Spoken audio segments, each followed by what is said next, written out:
রাজধানী ঢাকার সাথে দেশের উত্তর পশ্চিম ও দক্ষিণাঞ্চলের অন্যতম গুরুত্বপূর্ণ যোগাযোগের পথ ঢাকা আরিচা মহাসড়ক, কিন্তু নজরদারির অভাব আর প্রশাসনের গাফিলতিতে এই মহাসড়ক পরিণত হয়েছে ময়লার ভাগাড়ে। আমিনবাজার থেকে নবীনগর বাসস্ট্যান্ড পর্যন্ত প্রায় ২০ কিলোমিটার এলাকা জুড়ে মহাসড়কের অন্তত ৩০টি স্থানে গড়ে উঠেছে এ বর্জ্য স্তূপ। বৈশাখী টেলিভিশনের সরেজমিন অনুসন্ধানে দেখা যায়, অনেক জায়গায় আবর্জনা স্তূপ সড়কের উপর পর্যন্ত ছড়িয়ে পড়া সহ পাশে থাকা জলাশয়েও মিশছে। এতে পরিবেশ দূষণের পাশাপাশি সৃষ্টি হয়েছে চরম স্বাস্থ্য ঝুঁকি।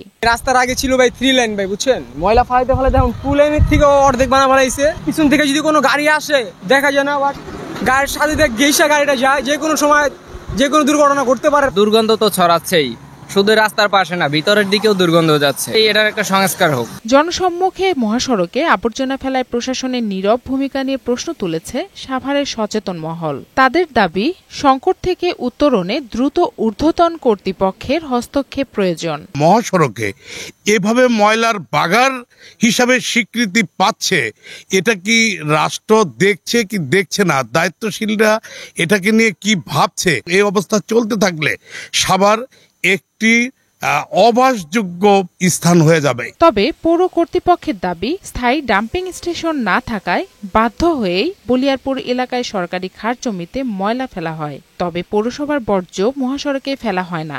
স্থায়ী ডাম্পিং স্টেশন না থাকার কারণে সাভার পৌরসভার খাস জমিতে এখন ময়লা আবর্জনা ফেলা হচ্ছে।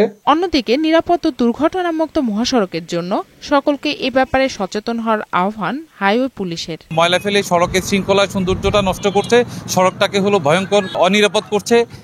তাদেরকে অনুরোধ করব, তারা দয়া করে কর্তৃপক্ষের অনুমতি নিয়ে তারা নির্ধারিত জায়গা ময়লা ফেলবে। সংশ্লিষ্ট কর্তৃপক্ষ দ্রুত ব্যবস্থা না নিলে এ দূষণ আরো ভয়াবহ রূপ নিতে পারে বলে আশঙ্কা স্থানীয়দের।